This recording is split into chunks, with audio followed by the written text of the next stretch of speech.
Andrew Tabler, President and co-founder of Drake Energy Security Forum, and Hind Karns, co-founder and advisor to the President, as well as the Clarion County Economic Development Corporation's Tourism Director.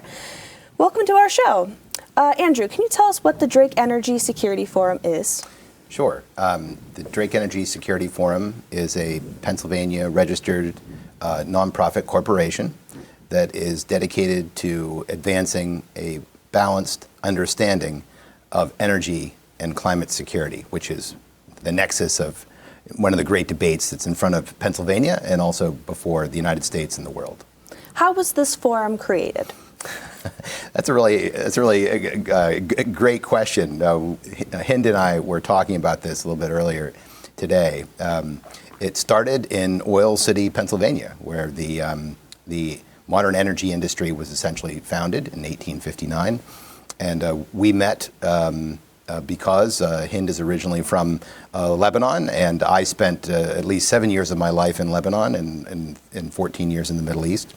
And after we met and we were talking about the area, we found that both of us really appreciated how beautiful northwestern Pennsylvania is. It's a real retreat away from the hustle and bustle of cities, and certainly much greener than the Middle East. And so I think it was that basis that kind of started it. But what directly brought it into energy and what we're doing now was in 2022, I had a chance to visit Baku, Azerbaijan, where the COP29 talks are currently going on. That was the first oil well in the world in 1846. And when they found out I was from Oil City, which is the other oil well, first oil well in 1859, they took me down to the Caspian Sea to see their first facility and their replica. That then led the Azerbaijani ambassador, Khazar Ibrahim, to come to Oil City and to Titusville, where the oil Drake well is located. And that visit gave birth to the idea. People go to Houston and London and Abu Dhabi and other places to talk about energy all the time. Why shouldn't we do it in Pennsylvania and at the site of America's first oil well, and in the what we call the valley that changed the world, Oil Creek in Venango County, and it kind of went from there. And we just got done with our third year, and we've been bigger and better, I think, ever since. Right? It's very interesting because Andrew having lived in the Middle East for a while, and me having grew up in the Middle East and coming over the years back to Pennsylvania as a retreat from Dubai and Abu Dhabi. That's where I lived most of my life, because my husband is originally from Oil City. I've always appreciated the history and that retreat, and it's a beautiful region. It's so clean, and I think when people say, Oil City, they imagine the picture that is in people's, I think, minds is very different to the reality. And I always come to Oil City and then go back to the Middle East, and I say, in the UAE, we create great things from nothing. Like, it's just sand. You just have to come up with ideas and great things. But then I come back to the region, and I see there's so much history, there's so much in there that not enough is being done. So what could be done about that? And then that's how we started kind of, thinking about it and connecting, and just like, that's where I think the stars started kind of aligning. Yeah, exactly. Yeah. What is energy security, and how does this forum help to promote it? Yeah, so that's a really good question. So the definition of energy security has expanded over time. Energy security is largely about securing energy resources and then maintaining and having it sustainable at a certain price. And it's a function of and a key part of national security in the United States. And it came to prominence in the 1970s with the OPEC embargoes, but has now subsequently expanded from fossil fuels, which is what primarily northwestern Pennsylvania gave birth to and the modern energy is based upon. but now is also concerns renewables, nuclear, and all forms of energy as we enter what's many call the energy transition, or at least a new direction for energy, as concerns over the rising levels of CO2 and global warming have become not just community concerns, but national concerns.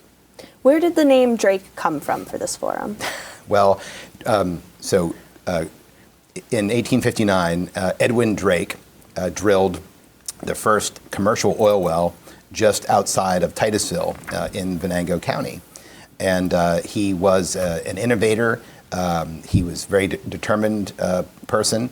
And in northwestern Pennsylvania, around Titusville, everything is named Drake. So there is the museum, which is run by the Commonwealth of Pennsylvania's Historical Museum Commission.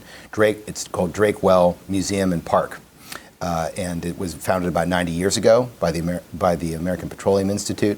And it's a beautiful place. Actually, it's an ironic place because it's a beautiful state park with an Oil Creek is one of the best trout fishing streams in Pennsylvania. But 100 years ago, it was the dirtiest, most environmentally destroyed part of arguably part of the state. And people who come there today get something out of it. They love the history. For many energy people, it's on their bucket list to go to Drake Well, but they also love the beautiful nature, and that's why we drag them up there or call a meeting, our annual conference during peak foliage in mid-October. What else? What did I leave out, Hind? Yes, I think the region there has a lot of history in the creation of the energy industry in the world. So there's more, I think, depth to having the forum in that region. It is referred to as the valley that changed the world. Right. So yeah, I mean, Drake Well is the perfect place to have people go and discuss these, and then it's a great retreat also for people because of the beauty and the nature and history. It's all combined for people to get out of DC and go to the heart of the rural areas and really immerse themselves in the history. It's always great to look back at history, I think, when we are thinking and aspiring for a brighter future. How did you two find yourselves interested in energy? Well, I mean, I grew up around it. In that I grew up in Venango County, and in 1993 I was an intern at Drake Well Museum and Park, and I read Daniel Yergin's book, The Prize, which is a great book and is made into a documentary. And in that book, it very clearly shows the development of the early oil industry from that valley, from Oil Creek Valley, and how it came to dominate sort of the world. So that brought me into energy. But by staying in the Middle East for so long, America has three reasons for being in the Middle East. One is to fight terrorism. The other one is Israeli security. But the third one, and probably the most enduring for the United States, is what we call price support. It involves ensuring the flow of oil out through the Straits of Hormuz. And the Straits of Hormuz are controlled by where Hind was living, the United Arab Emirates. Yeah.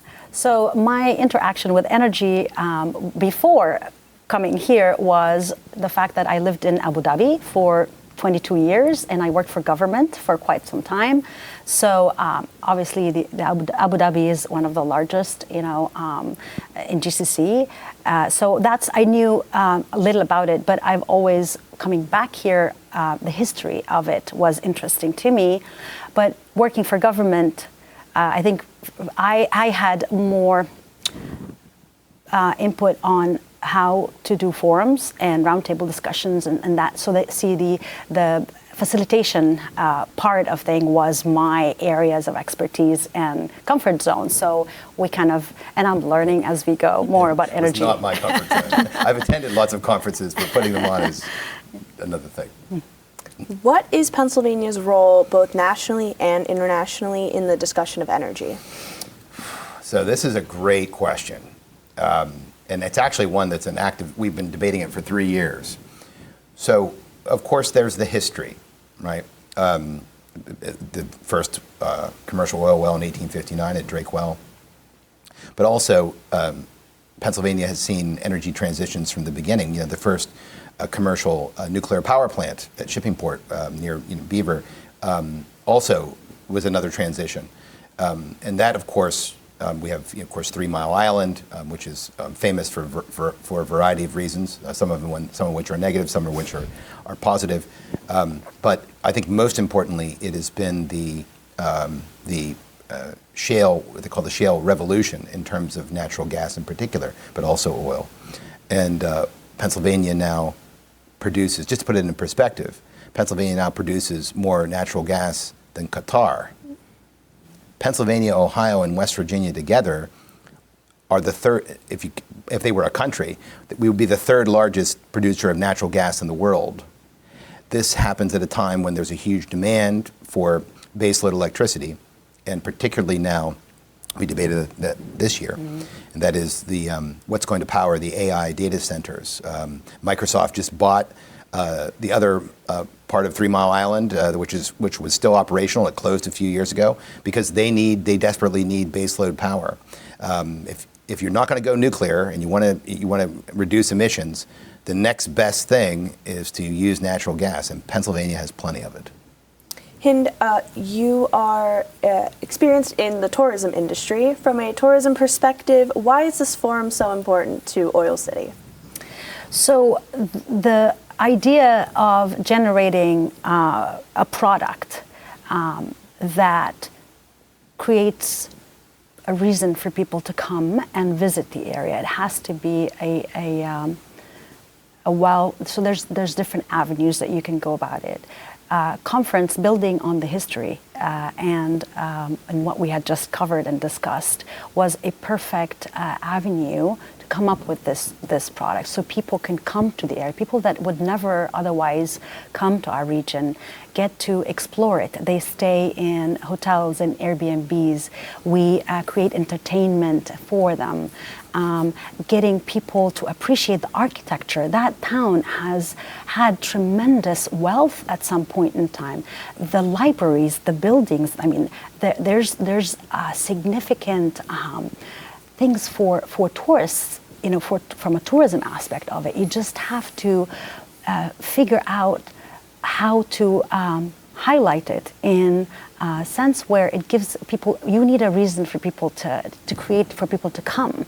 And then, I think we were just talking about it this morning, no one that had visited has not been left with wow, yes, I want to come back. And they do come back. And they do come back, and we're now figuring out how do we scale that. So for rural areas, I think because of there's so many assets that can be thought of creatively and built. So agriculture is another. There's a multitude of avenues that you can create certain products and reasons for people to come and visit, not just necessarily for a historical site or a tourist attraction or an event.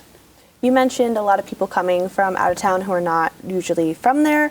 Who are the type of people who attended this forum and this conference? What is the angle that you are gearing the conference towards?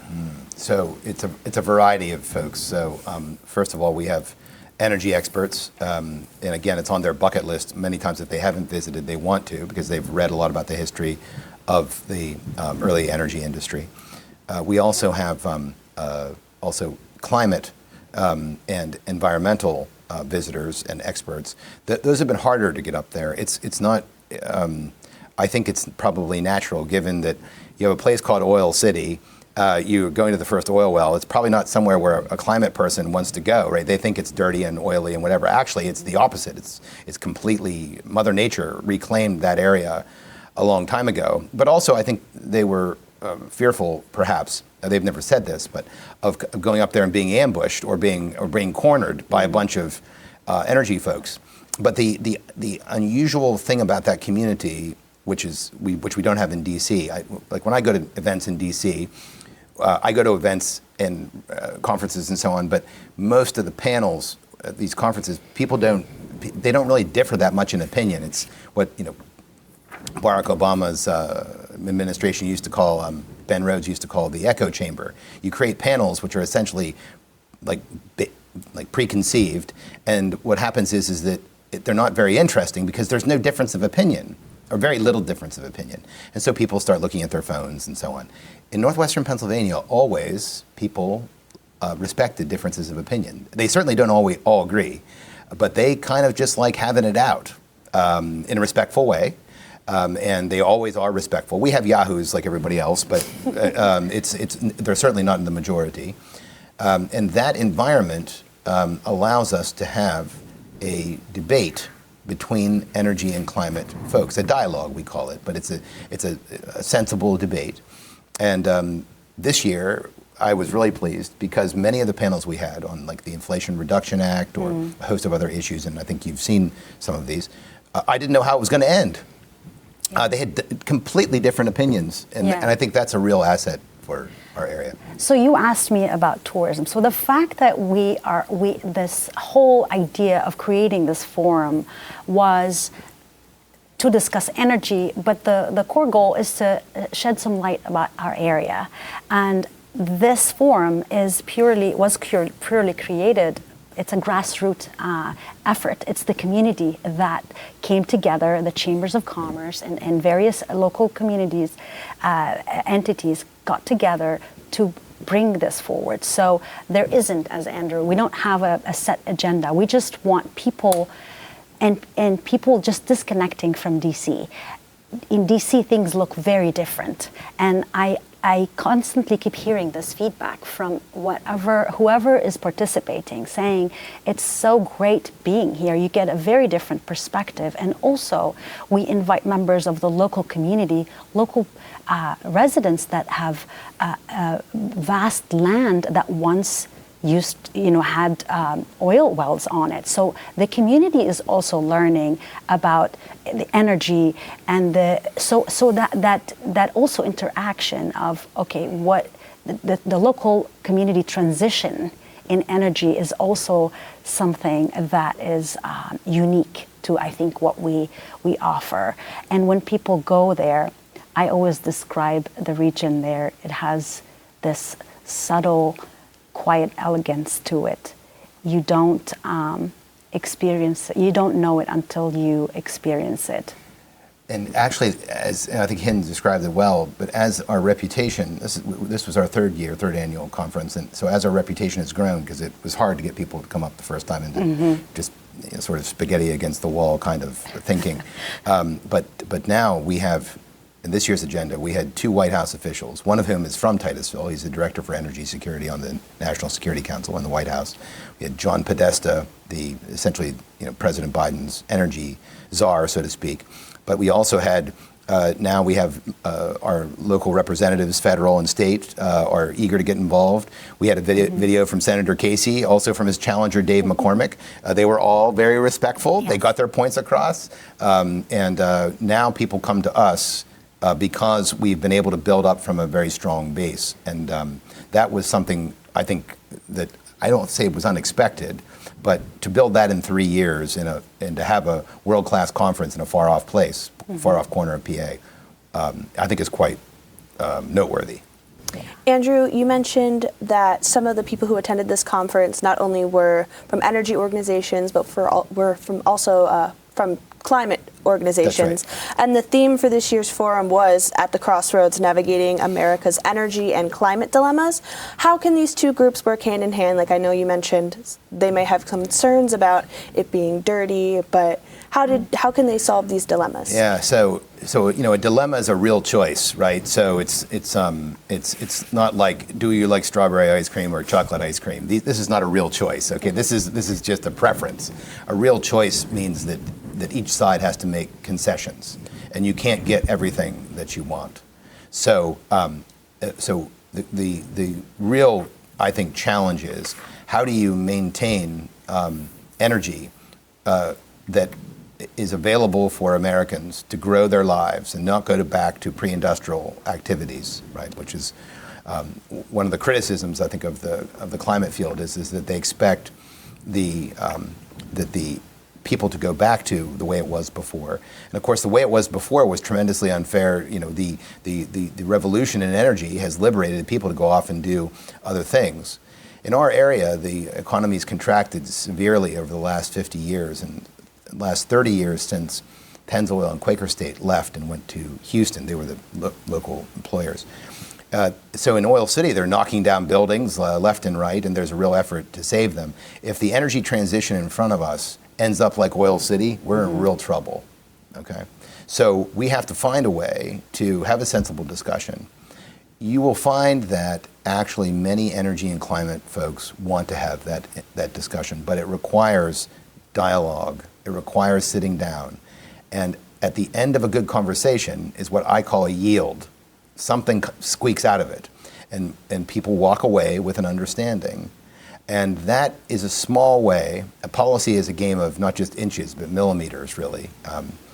And people walk away with that understanding, and hopefully it makes its way not just to everyday people in the way they vote, but also to decision makers themselves. And I think this year, with the reach of our conference from the wilds of Western Pennsylvania into the White House, I think we've achieved that. You mentioned policy. What are some policies and some legislation you'd like to see passed in regards to Pennsylvania's energy industry and its natural resources? Yeah, so it's an interesting question. We don't, as an organization, we're a 501c3, so we don't get involved in policy prescriptions per se. But if I was to highlight some of the, and Hind, feel free to interject as well, I think a couple of things. One is concerning regulations, particularly as concerns fracking. I think this was front and center in the election that we just had, and I think it was pretty clear from the outcome that not only have we been fracking in Pennsylvania, actually from the beginning, depending on how you look at it, from the early oil industry, but that the growth of fracking in Pennsylvania and the fact that natural gas is going to be an integral part of not just Pennsylvania's economy, but the world's energy sources for some time, I think means that Pennsylvania needs to focus more on making that gas available. Not just available, but also getting it to market. So in Pennsylvania is more accommodating generally to natural gas because we produce so much of it. But in New York, it's a different story. There, you can't get permits to build pipelines that would move natural gas from Pennsylvania up to New England, for example, where they need natural gas, particularly in the wintertime. So instead, they end up importing liquefied natural gas, or LNG, from Qatar, from the other side of the planet. How is that at all efficient? Or how is that all protecting the climate? Right? Unless there's an alternative form of energy that comes out, like sort of fusion or some other kind of energy, there are technological innovations, then we're not going to have that. I think the other thing is how is Pennsylvania going to accommodate AI data centers and the power that they demand? That's a real question, I think, in particular. And then third, I think the major thing is in Pennsylvania, we're blessed with having mixed government. We have Democrats and Republicans, and they're all Pennsylvanian in their own way. But they all belong to parties which are tied up to different national memes. And so if you have let's say a Democratic administration, and they are tied up to the national memes as concerns climate, then it seems like that fracking is over, and that we're not going to have a future that's based on something that's produced in Pennsylvania.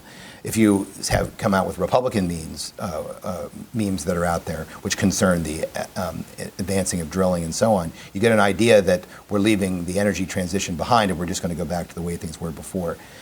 We need policies that bring these two things together, because it's in Pennsylvania's interests, both concerning renewables and concerning traditional fossil fuels and other forms of energy. That's the way we go forward together, and that we don't end up deindustrializing and ending up as a state like Oil City, right? We need to re-energize the state in a sensible way, and that's what our conference, I think, tries to do in its small way. And did you hear any feedback? How was the conference? How did people take the conference? Did they enjoy it? We get tremendous feedback. The feedback has always been extremely positive, especially with our speakers and even attendees as well. It's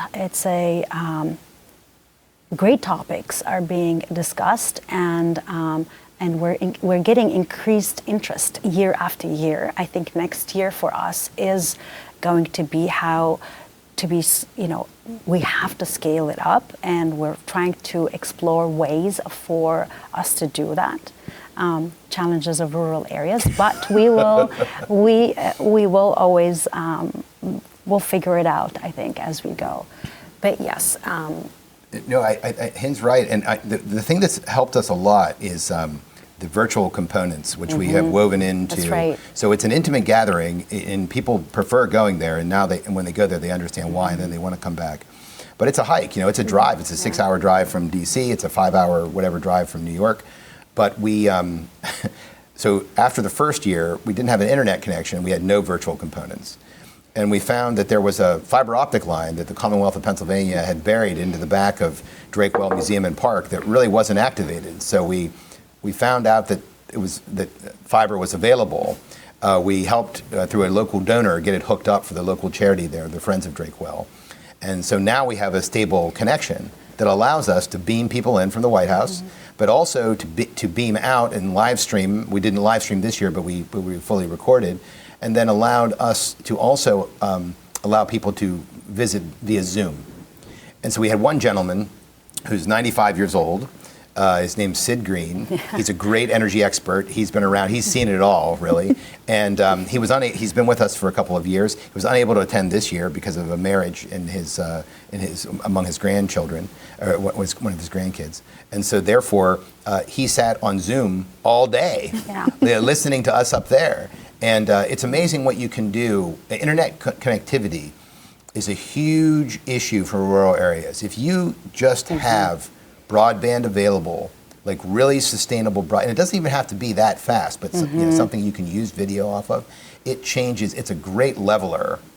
And so this year, earlier this year, via our connection, they were able to have a Pennsylvania House hearing at Drakewell Museum and Park.